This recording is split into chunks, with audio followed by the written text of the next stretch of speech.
tinesting, sinuri, siniyasan. Ang resulta? Super effective ang Shield sa pagpatay ng bakterya at virus. Shield Antibacterial Soap. Believe ang mga eksperto sa Philippine Nurses Association. At si Mami. Tiwala ako sa Shield. Shield Antibacterial Soap. Napatunayang mabisa. Ang mga nurse, tiwala. ACS. Amoy forever.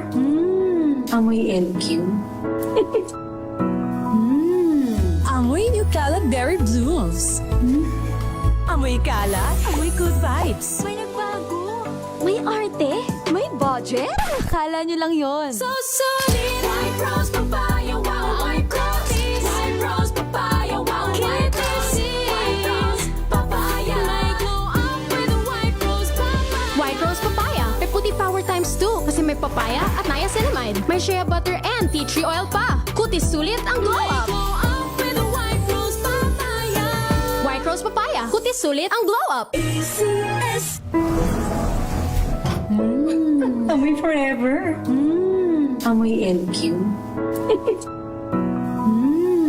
Amoy New Kalat Berry Blooms.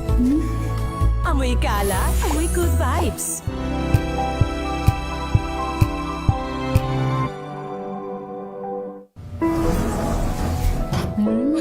Amoy forever. Amoy LQ.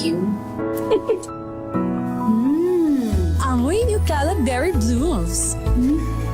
Amoy kalat, amoy good vibes.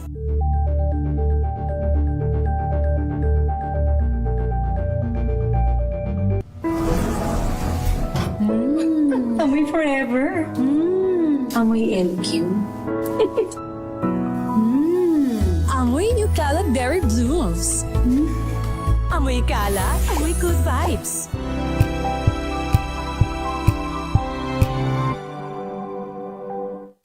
Maulan man, no worries na amoy kulong ang damit. Charm, Fabcon, bangong pumakabloom, tanggal amoy kulong sa bango ng charm. Kaya gamit ko, Charm Fabcon with Bloom Fresh technology. Kills 99.9% of kulob-causing bacteria.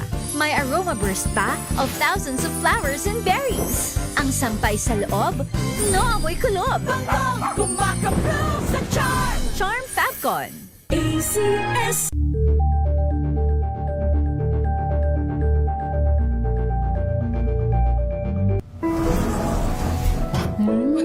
Amoy forever.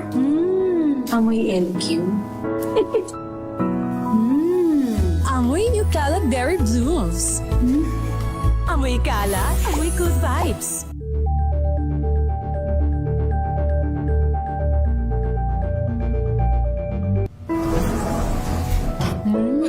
Amoy forever. Amoy LQ.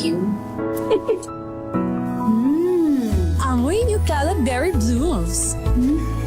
Amoy kalat, amoy good vibes.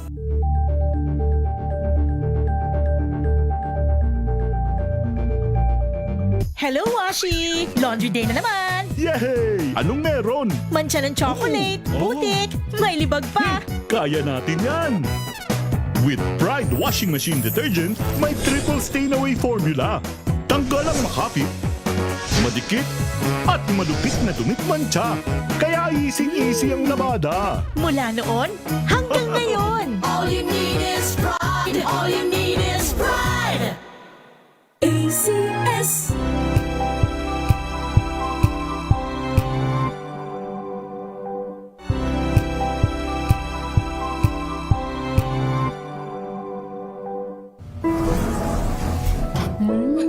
Amoy forever. Amoy LQ. Amoy New Kalat Berry Blooms. Amoy kalat, amoy good vibes. Sina Ray Sibayan At Kisas Habson. para sa DZRH na sa Pilipinas. Una sa Pilipino. Report muna mula po sa labas mo nating impilan. Meron pong update si Noche Cacas.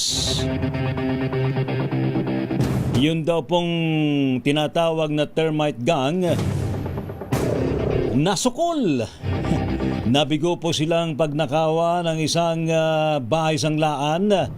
Yung pong kanilang hinukay na tunnel abay nabuking. Diyan po sa may GMA Cavite. Pagulat mula kay RH27 Noche Gagas Noche. Lakay Ray at Kiset, nabigong pagnakawan ng termite gang ang Cebuana Pawn Shop dahil sa mabilis na responde ng mga pulis sa barangay San Gabriel, bayan ng GMA sa lalawigan ng Cavite. Ayon sa report, kaninang madaling araw nang makatanggap ng report ang GMA Police sa pamamagitan ng 911 hotline, kaugnay ng kahinahinalang presensya sa loob ng isang pawn shop sa Congressional Road. Sa responde ng mga pulis, puwersahang pumasok ang mga ito at tumambad sa kanila ang isang butas sa gilid ng vault room. Ayon sa branch manager ng pawn shop, buo naman ang vault at walang alahas o pera na nawala. Natukoy rin ng mga pulis ang isang drainage system na umano'y kumonekta sa underground tunnel na pinaniniwala ang ginamit ng mga suspect para makapasok sa sanglaan. Nakarecover ang mga pulis sa lugar ng tatlong acetylene tank, isang steel scissors, dalawang hydraulic jack at iba pang kagamitan. Isinailalim na sa investigasyon ng SOCO habang sinusuri na ang mga kuha sa CCTV. Iniimbestigahan na rin ng mga otoridad ang mga nearby barangay sa posibleng nirentahang bahay ng mga suspect. Prioridad ngayon ng Cavite PNP ang kaso at tiniyak na magbibigay ng update sa isinasagawang investigasyon.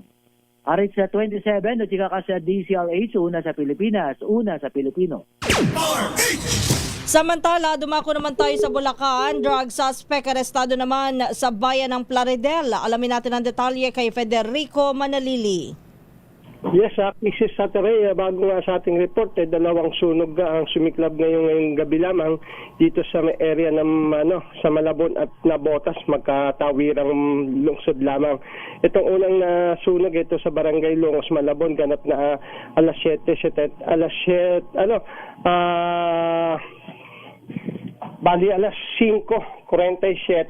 na kung saan ay isang sunog ang sumiklab sa isang residential area sa may Barangay Longos, Malabon at ganap na alas 6:12 ay ito'y tuluyan ng napula at mga ilang oras lamang ay isang siklab naman din isang sunog pa rin na sumiklab dito sa lungsod ng Nabotas. Ito'y sa Sitio Puting Bato. Ito'y sa kahabaan ng Mel Lopez Avenue. Ganap na alas 8:28 na sumiklab ang sunog at ganap din na alas 8:53 ay ito'y natuluyan ng napula ng mga ating mga taga Bureau of Fire Protection. Parehas inimbestigahan ng Bureau of Fire Protection kung anong sanhi ng sunog at magkano halaga ang napinsala nga sa parehong sunog. Sa ating report naman sa Bulacan, kasamang rin na aresto nga ng mga Station Drug Enforcement Unit ng Plaridel, Bulacan ang isang drug suspect na kung saan ay sangkot ito sa illegal nagbebenta ng droga. Gano dito sa ito na ginawa ang operasyon sa may area ng Barangay Banga, First, Plaridel, Bulacan. Ayon sa ulat ni Police Lieutenant Colonel Jerome J. Recogton, hepe ng Plaridel MPS, sinagawa ang bypass operation sa pinangunahan ng Station Drug Enforcement Unit kung saan nga kanilang mga impormasyon na ibigay itong suspect ay patuloy nagbebenta nga ng illegal na droga, kaya isang informant ang kanilang sinalang at doon nga nakabili ng isang sachet na hininyalang shabu na may halagang 500 pesos at nagresulta ng pagka-aresto nga ng suspect na isang 53 anyos at residente rin na nabanggit na lugar. Dalawang sachet na hininyalang shabu ang na-recover sa suspect at ito'y may halagang 8,160 pesos. Ngayon nakapit na sa custodial facility ng Plaridel Municipal Police Station ang arestadong suspect habang ito'y naharap sa kasong RA 9165, yung Comprehensive Dangerous Drug Act of 2002. Federico Manalili para sa DCRH. Yes! Saang simbahan ka nagpunta ngayon? Ay naku, nandaan ako kanina kasamang Ray. Kahit huling misa dyan sa Quiapo, napakadaming tao kasamang Ray. Dumagsa, no? Tukod yung traffic. Oo. Inaasahan pa bukas kasamang Ray. Kasi pagbibindisyon yan sa mga replika. Bukas. Atres bukas. Ang Nazareno. At pati yung Correct. estate. Din yan. Bukas ang pagbibindisyon yan sa mga replika at yung estate sa ganap na alauna ng hapon kasamang Ray. Sandali, kailan ba yung January 9? Next week na, no? Oo, Friday. Friday. Kasamang Ray, maraming nagbago sa mga patakaran nila. Ang pagkakaalam ko, dito ang mula sa haharangan nila hanggang makatawid ng Ayala Bridge, doon na magsisimula ay yung yung doon na inaasa na wag makasampa yung ating mga deboto para mapabilis yung usad nga ng andas kasama. Mukhang dire-diretso na to, no? Hanggang sa mismong araw ng traslasyon, ano? Nangyari naman yun nung panahon ni Sinas kasamang Ray. Si General Sinas. Kung familiar kayo dito. Ay, oo, si Pero Sinas. pagdating nandyan na yan, nasa lubog na yung ating mga deboto, doon na rin babagal. At saka naging 4 na ata yung gulong ngayon. Ang pagkakaalam ko, Ang daming ang tao, oh. Wow, ha? Kaya kasakayan napakadami kasama nga bago ka makapasok ng simbahan. Abutin ka ng mga 4 o 5 oras bago ka makapasok dahil ilang misa yung hakbang mo sa pila pa lang. So, kailangan pala habang kung pupunta ka dyan, dapat may baong kang pagkain. Oo, yung Saka inumin. bukas tolerance vendor at yung talagang zero vendor sa bukas para sa pagbibindisyon para Hindi magbaon na lang, ano ha? Saka siguro, sumunod na sa patakaran, yung bibit-bitin na bag dapat transparent. Oo, parang hindi na masyadong For hindi security reasons. Hindi na agad na maharami pang busisi, makita agad kung anong laman kasamang Ray. Totoo yan, ayan. So, salamat, Kafeds. Ipahinga mo muna yung boses mo. Mukhang nagkaraoke ka nung bagong taon, eh. Magsama ka, talagang napasama tayo, nakakatakot kasi nung sa area, yung sa labas. Grabe kung anong higpit ng ating mga otoridad tungkol dyan sa mga pinagbabawal na paputok. Yumayanig napayanig niya yung sinasakyan ng kabayo Talaga. Ba't kabayo? Nagkakalesa ka ba? Takot yung kabayo ko, napayanig. Nasa yung kabayo mong 2 gulong. Napabilis tumakbo. Salamat, Kafeds. Ingat ka palagi and Happy New Year. Thank you. TNT Tomorrow's News Tonight. So yan pala parte ng ating tututukan, ano ha? So after itong New Year ay traslasyon naman tayo. And speaking of that, dinagsa nga po ng mga deboto at mananampalataya ang simbahan po ng Quiapo dyan po sa Maynila. Ngayon nga pong kauna-unahang Biyernes ng taong 2026 para naman dumalo sa banal na misa bago po ang pagdiriwang po ng kapistahan ng Poong Jesus Nazareno sa January 9. Dahil po sa dami ng mga nagsisimba, ilan po sa mga deboto ay sa labas lamang nakinig ng misa at isinara na rin ang entrada sa Quezon Boulevard at Carriedo Street. Nagpatupad naman ng maigpit na seguridad ang Manila Police District upang masiguro daw po ang kaligtasan ng publiko. Pinalalahanan po ng otoridad ang mga nagsisimba na ingatan ng kanilang bitbit na gamit. Matapos magreklamo daw po ang isang babae na nadukutan sa loob mismo ng simbahan. Ano ba naman yan, no? Meron pa nagsasamantala, isang banal na misa ang nagaganap sa loob ng simbahan. At isa pang babae na muntik ng madukutan ng cellphone habang nakapila papasok ng simbahan. Ingatan po inyong mga gamit. Siguro nakasecured lahat ang inyong mga mamahaling mga gamit, ha? Para hindi ho nasisikwat dyan. Samantala, idinaan lang ni Senador Ronald Bato de la Rosa sa social media ang kanyang New Year's message at hindi na lumantad pa sa publiko. Sa kanyang post sa Facebook, mainit na binati ni De La Rosa ang publiko sa pagpapalit ng taon at ipinagdasal ang kaligtasan at kasaganaan ng bawat pamilyang Pilipino sa 2026. Bukod sa New Year, sa social media lang din nagparamdam si Bato noong Pasko at Rizal Day. Simula pa noong November 11, 2025, hindi na lumantad pa si Senador Bato de la Rosa sa publiko matapos ibalita ni Ombudsman Boying Remulla na may warrant of arrest siya laban sa senador mula sa International Criminal Court o ICC. Kasali rin ang pangalan ni Bato sa mga contingent sa Bicameral Conference Committee o BICAM sa 2026 National Budget bilang kinatawan ng minorya sa Senado, ngunit hindi na ito nagpakita pa. TNT Tomorrow's News Tonight. Samantala, tuloy daw po ang laban kontra korupsyon. Ito po ang binigyang diing pangako ni Senate President Pro Tempore Panfilo-Ping Lacson sa kanyang binabanggit na ipagpapatuloy daw po niya ang kanyang kampanya laban sa korupsyon sa gobyerno ngayong buong 2026 na tinaguri ang Year of the Fire Horse. Ayon po kay Senador Ping, dapat daw po maghanda ang ating national leaders para matugunan ng mas marami pang usapin ng katiwalian sa pagpasok po ng bagong taon. Nagpasalamat naman ng senador sa pagtatapos ng 2025 dahil nakabalik siya sa serbisyo publiko at muling nakatrabaho ang dating staff na kanyang nakaagapay sa pag-expose sa mga issue kabilang pong pang-aabuso sa national budget. Umasa naman si Lacson na kasalukuyang chairman ng Senate Blue Ribbon Committee na ngayon pong 2026 ay mas marami pa siyang makakasama sa kampanya laban sa katiwalian.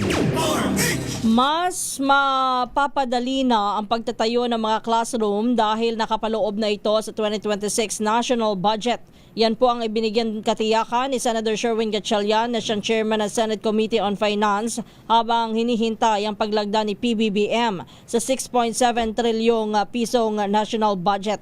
Ayon kay Gatchalian, 85 billion pesos ang nakalaan para sa construction at rehabilitation ng mga classroom, habang 65.9 billion pesos nito ay para sa construction, replacement at completion ng kindergarten hanggang secondary school building, ganoon din ang mga technical vocational laboratories.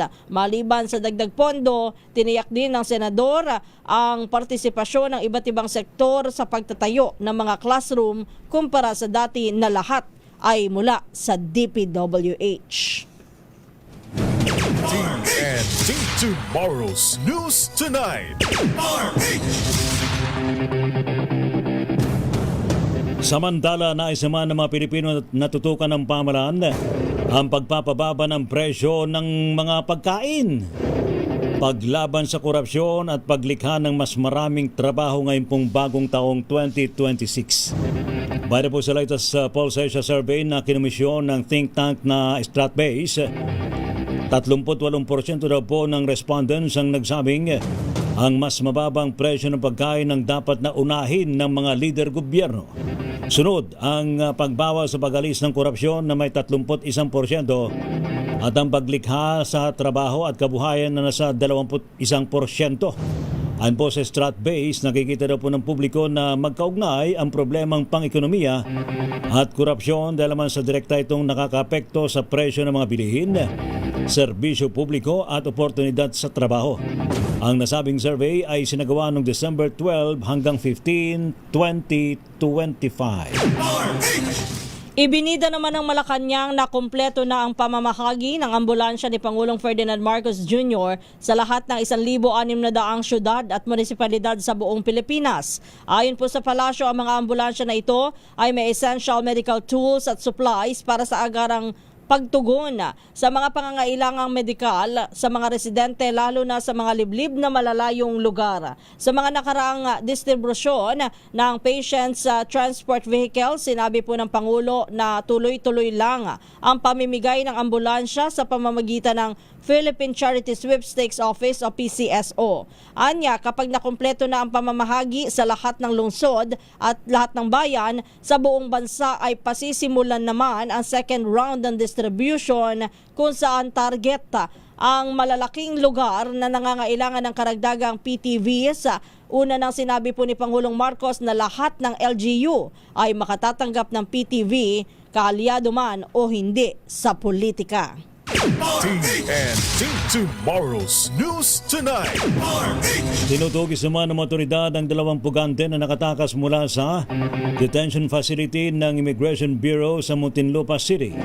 Ayon po kay Immigration Commissioner Joel Anthony Viado, hinilunsan ng Bureau of Immigration kahapon ang manhunt operation laban sa dalawang pugante na pawang South Korean national na kinilalang sina Lee Jing-yu at Yang Hee-jun. Sa isang pahayag sinabi ng BI na si Lee ay wanted sa South Korea at subject daw po ng Interpol Red Notice para sa drug smuggling.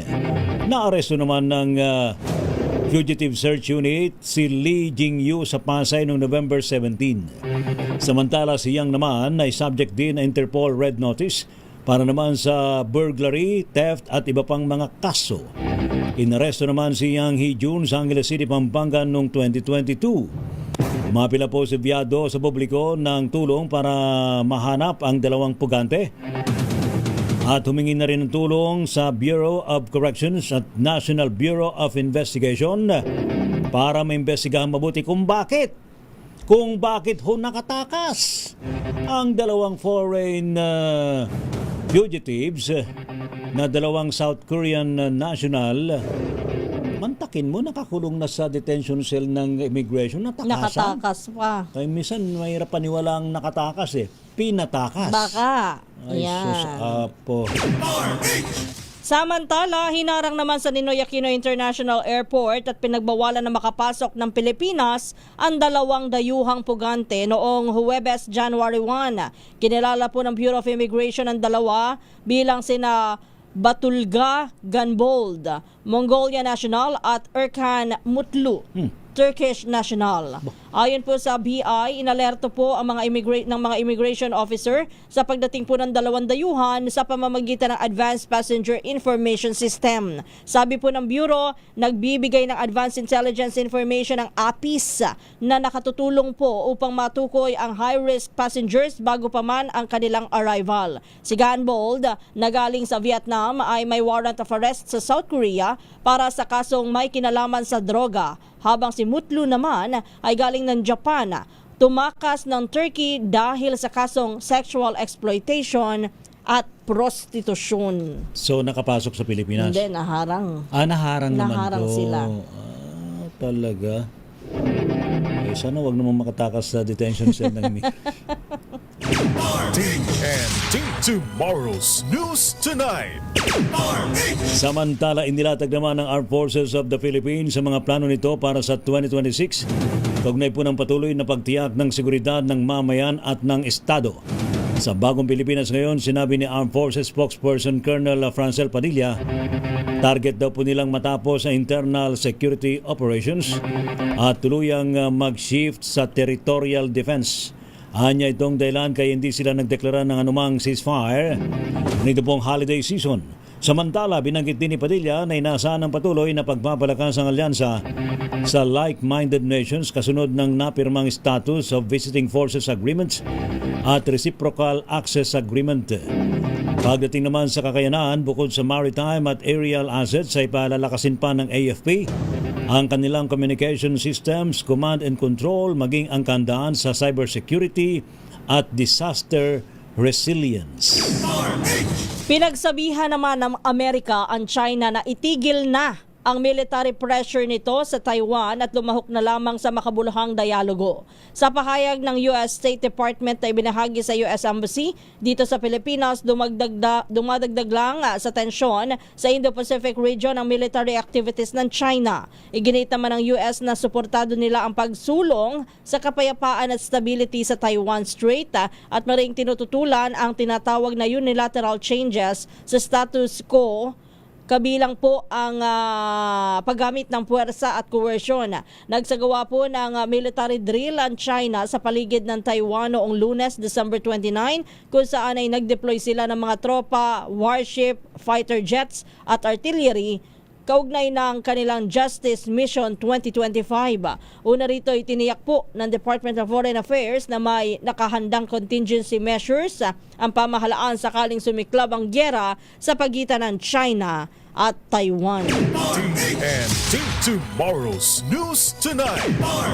Nasagip naman ng barko ng Amerika ang 3 Pinoy fishermen matapos na magkaaberya ang kanilang bangkang pangisda at nagpalutang-lutang dyan po sa karagatan sa West Philippine Sea.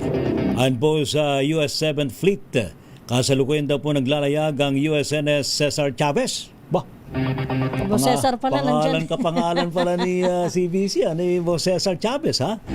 Isang dry cargo ship ng maispatahan ng fishing boat ng mga Pilipino dahilan para agad silang ma-rescue. Agad pong nag-deploy ng rigid hull inflatable boat ang US cargo ship para masagip po ang mga Pilipinong mangingisda. Pagkasakay sa USNS Cesar Chavez, isinailalim ng 3 Pinoy fishermen sa pagsusuring medikal at natiyak naman na nasambuti naman silang kalusugan. Isinalaysay ng mga mangisdang Pinoy na nagkaberya ang kanilang fishing boat matapos na bahain ng tubig dagat ang makina nito habang kasagsagan ng malalaking alon noong pong December 28. Nabatid na simulang naglayag para mangisda ang mga Pilipino noong December 27 at ilang araw din silang nagtipid sa pagkain habang palutang-lutang sa dagat. Ay sus apo. At maging ang kanilang inuming tubig.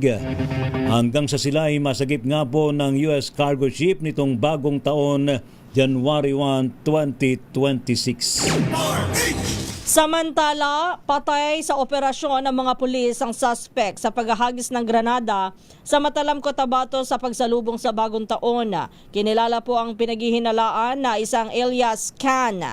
Ayon po sa Matalam Police, nanlaban ang suspect sa mga arresting officer kung kaya't siya ay pinagbabaril hanggang sa mapuruhan. Nabawi mula sa suspect ang isang caliber 45 pistol habang natagpuan naman sa lugar ang ilang basyo ng bala para sa nabanggit na kalibre. 22 ang nasugatan sa barangay Dalapitan sa barangay ng Matalam ng hagisan po ng granada habang sa kasagsagan ng pagpaparty sa pagsalubong sa bagong taon. Pinaghahanap na ng mga otoridad ang isa pang suspect sa naturang pag-atake. TNT Tomorrow's News Tonight. Inimbestiga naman ng PNP kung mayroong isang smuggling network sa likod ng nakumpiskang 2.6 billion pesos daw po na halaga na smuggled na sigarilyo dyan po sa Batangas at maging dyan sa Malabon. Una pong nadiskubre ang 1.5 billion pesos na halaga ng hindi rehistradong mga sigarilyo sa Batangas ito hong umaga bispiras ng bagong taon. Kinagabihan naman ay nabisto ang 1.1 billion pesos na halaga ng mga smuggled na sigarilyo sa isang bodegas sa Malabon. Napagnay naman ng PNP sa Bureau of Customs at iba pang law enforcement agencies at intelligence agencies ng gobyerno para matrace ang pinagmulan ng bulto ng mga hindi rehistradong sigarilyo. Wala pang indikasyon na maitataas sa Alert Level 3 ang kalagayan ng Bulkang Mayon sa Albay. Ayon po sa PHIVOLCS Director Teresito Bacolcol, hindi pa nila nakikita sa ngayon ang indikasyon na maitataas sa Alert Level 3 at nananatili muna ito sa Alert Level 2. Nakapagtala po ang PHIVOLCS ng 43 rockfall events mula hating gabi ng January 1 hanggang sa hating gabi ng January 2, 2026. Bahagya itong nabawasan mula sa naitalang 47 na rockfall event mula December 31 hanggang January 1, 2026. Gayunman, tiniyak ni Director Bacolcol na kung sakaling tumaas pa ang parameter ng abnormal na aktibidad ng bulkan, ay kailangan muna itong ma-assess ng mabuti saka pa lamang ito maaaring maitaas sa alert level nito. Una nang binanggit po at una na pong itinaas ng PHIVOLCS sa alert level 2 ang Bulkang Mayon na bunsod ng sunod-sunod na rockfall events at patuloy na inflation ng edifice nito. TNT Tomorrow's News Tonight. Samantala, naka-heightened alert status naman ng Philippine Coast Guard, particular na sa Bicol Region. Kasunod nga po ng pagtaas sa alert levels 2 status ng Bulkang Mayon sa Albay. Sa panempo ng DZRH, sinabi ni Philippine Coast Guard spokesperson Noemi Cayabyab na nakantabay na ang kanilang mga tauhan sakaling kailanganin ng search and rescue operation at iba pang serbisyo.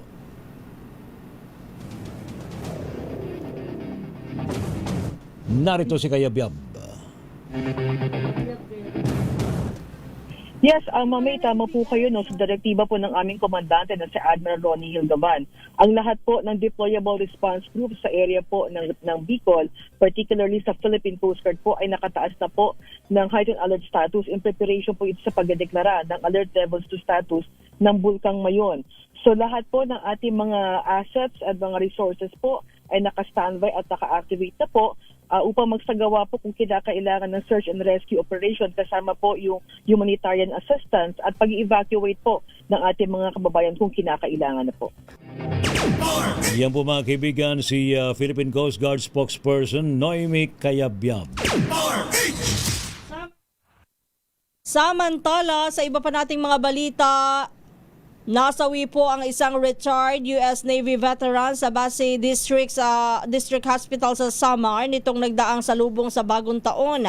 Ayon po sa Police Regional Office 8, walang nangyaring foul play kundi heart failure ang nangyari po sa biktima. Kinilala po ang biktima na bilang si alias Joe, residente ng Samar na itinakbo po ng ospital matapos na makaranas ng sintomas ng sleep apnea. Personal itong ni-report ng kinakasama niya at sinabing dead on arrival ang kanyang asawa nang dumating sa pagamutan. TNT Tomorrow's News Tonight. Arestado naman ang isang dating mayor sa Nueva Ecija matapos manong mahulihan ng shabu na nagkakalaga ng halos ₱1 milyon sa isang buy-bust operation doon.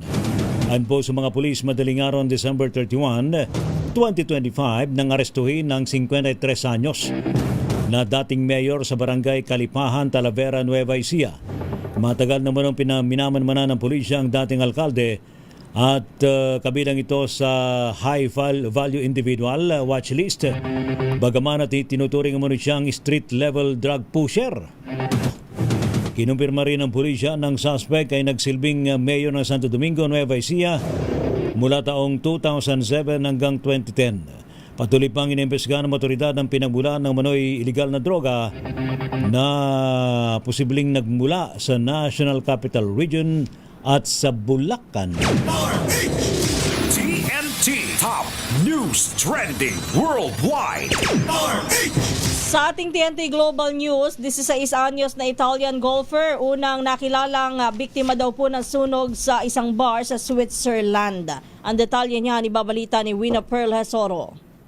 Patuloy ang masusing investigasyon ng mga otoridad sa Switzerland sa pagkilala sa mga biktima ng sunog na sumiklab sa isang bar noong bisperas ng bagong taon sa Crans-Montana, isang sikat na ski resort. Tinatayang nasa 40 katao ang nasawi at mahigit 110 ang nasugatan. Marami sa kanila ay malubha ang kalagayan. Ayon sa mga investigador, matagal ang proseso ng pagkilala sa mga nasawi dahil marami sa mga bangkay ay labis na nasunog. Pero ngayong araw, kinumpirma na si Emanuele Galipini, isang 16 years old na Italian international golfer na naninirahan sa Dubai, ang unang nakilalang biktima. Kasama umano ni Galipini ang kanyang pamilya sa Crans-Montana at nagpunta siya sa Lake Constellation Bar kasama ang dalawang kaibigan. Nilinaw ng mga otoridad na inaabot ng panahon ang opisyal na bilang at pagkakakilanlan ng mga biktima dahil sa sensitibong kalagayan ng insidente. Sa ngayon, sinisili pa ang sanhi ng sunog pero batay sa paunang investigasyon, lumalabas na aksidente ang sunog at walang palatandaan ng pag-atake. Para sa TNT Global News, ito si Wina Pearl Hesoro ng DZRH, una sa Pilipinas, una sa Pilipino. Ang pinaka sa mundo ng showbiz, pinakabago at pinaka-latest, mainit-init pa. Showbiz, showbiz, showbiz report. Sa ating showbiz. Bakit? Ikaw talaga, partner. Tinatawanan mo naman ako. Ulitin ko Sa ating showbiz. Resolution mo ba yan? Hindi. Grabe ka naman. Hindi naman uso ang New Year's resolution na ngayon eh. Ito na. Sa ating showbiz, mga kaibigan. Miss Ma Salvador Rambo Nunez, ibinahagi daw po sa publiko ang first picture ng kanilang anak. Ating alamin sa report. Narito na si Don. Sino na pala mag-showbiz? Si Don. Si Don. D-A-W-N, ha? Pinaganda ko na nga eh. Para magmukha nga. Don. Don Carlos. Go! Sa kakataon, ibinahagi ng aktres na si Maha Salvador ang litrato ng kanyang anak sa mundo ng social media nitong bagong taon. Sa kanyang Instagram post, pinahayag ng aktres kung gaano siya ka-proud kay Maria at itinuring ito bilang pinakamalaking blessings na dumating sa kanya. Dagdag pa ni Maha, patuloy niyang gagawin ang lahat para maprotektahan ang privacy ng anak. Inulan naman ito ng emoji reactions at iba't ibang comments mula sa kapwa niya celebrities. Matatandaang nanganak si Maha noong May 2024 pero ngayon lamang ito nag-post dahil na rin sa banta ng online risk at unwanted public attention. Para sa TNT Showbiz, ito si Don Carlos ng DZRH, una sa Pilipinas, una sa Pilipino. Thank you. Maraming salamat, Don. Don Carlos. Ang galing pala ni Don mag-showbiz. TNT Tomorrow's News Tonight. Hoy, salamat po sa matumutok po sa ating balitaan sa Tomorrow's News Tonight. Happy New Year po sa ating lahat. Ano po? Si Cesar Boy Petrache. Si Jericho Ferrer. Kumusta ka na, Jericho Ferrer? Leo Havares mula sa Palawan sa may Puerto Princesa City. Maridel Macaya Furukawa, maging si Riza Rodriguez, Renate de la Cruz, Tristan at Wyatt Gulay, Romel Livid, Ligaya Salazar, Manipulita Launyawn, Nagbag nga Rabi Apaw, Cherry Daza, Miguel Falier Villa, Ma'am Mavic De Juan, and of course, yung iba pang mga nakatutok sa YouTube. Ayan, magandang gabi sa inyo. Si Banong. Good evening sa iyo, Banong. Ganon din kay asan na yun? Alvin Ongkoy. Ongkoy. Yan, good morning. Kay Ian Dennis Pedro lagi nakikinig pa rin sa atin. Jing Montero Jing Montero Natividad. Mula sa Baguio City. Anong temperatura dyan? Malamig-lamig dyan ngayon. Oo. Antonio Carrasco at Melvin Letrodo ha. Wala ngayon si nag-good morning siya kay nag-good evening siya kay Josa. Wala si Josa ngayon. Alright, salamat po Nanay Carmen. Magandang gabi and kay Mami Emmy, good evening. Happy New Year sa ating lahat. Nanay Carmen. Ayan, si Angelo na dumaan lang. Uy, sa ating mga kasamahan sa DZRH News Center, nandyan sina Mistina, nandyan si Ara, and of course sa digital, sa television, sa ating DZRH Radio Tech, nandyan si Billy and si Norman, and of course sa ating mga kasamahan sa Malanday Transmitter. Kanya pa rin po mga lingkod, sina Ray Sibayan at Kisas Habson para sa DZRH, una sa Pilipinas, una sa Pilipino. Sa ilang saglit ho ang programang Showbiz Talk Ganun with Miss Molly and Tita Gorgie. Pilipinas, ang oras, alas 10:02 ng gabi.